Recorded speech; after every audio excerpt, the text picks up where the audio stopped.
apa sih tujuan suatu perusahaan itu melakukan psikotes pada saat perusahaan ini itu melakukan proses rekrutmen. Tujuan utamanya adalah find the right man for the right place.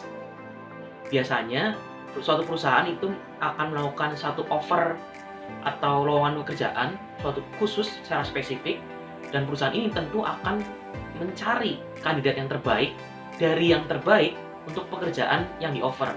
Sekali lagi, perusahaan itu akan mencari kandidat yang terbaik dari yang terbaik untuk pekerjaan yang di-offer. Oleh karena itu, perusahaan melakukan psikotes agar perusahaan menemukan kandidat terbaik dari yang terbaik. Permasalahannya adalah perusahaan seringkali menerima menerima kandidat-kandidat yang memanipulasi psikotes mereka. Khususnya ada tes grafis dan sebagainya. Karena kandidat-kandidat ini belajar dulu cara ngerjainnya gimana, tips-tips mengerjakan ini di internet agar diterima kerja dan sebagainya.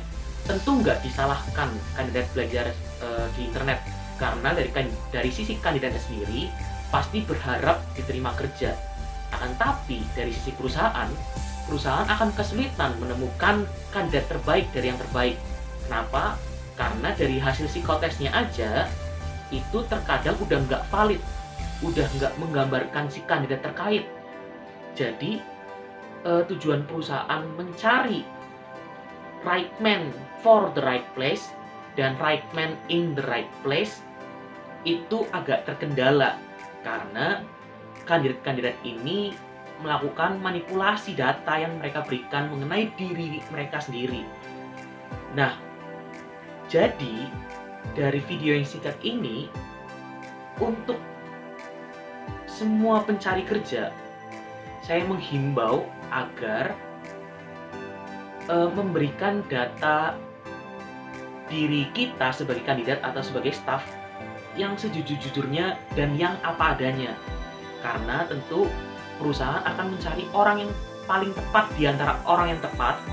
Yang paling tepat perusahaan akan hire untuk bekerja di lowongan terkait dengan job desk yang sesuai dengan kompetensi kandidat tersebut, baik dari soft skill, baik dari hard skill, dan baik dari banyak pertimbangan yang masing-masing perusahaan itu punya pertimbangannya masing-masing. Nah, pertanyaannya, saya belum dapat kerjaan terus dari sekian lama, saya pengen cepat-cepat ada kerjaan. Tentu kalau misalkan dari kandidat itu memberikan data dirinya yang tidak sesuai dengan dirinya, atau memberikan data dirinya yang tidak sejujur-jujurnya dan apa adanya, bila puji syukur diterima, akan ada resiko-resiko yang dihadapi oleh kandidat di kedepannya. Resikonya yaitu jangan-jangan pekerjaan ini nggak cocok untuk kandidat itu.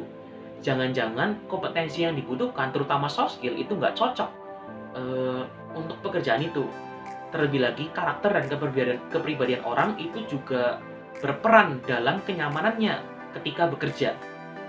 Jadi sekali lagi, yuk mari kita ketika mengikuti psikotes dari perusahaan manapun, itu memberikan data diri kita yang sejujur-jujurnya dan apa adanya. Tetap semangat, saya Endrian Zayanto, saya undur diri. Bye-bye.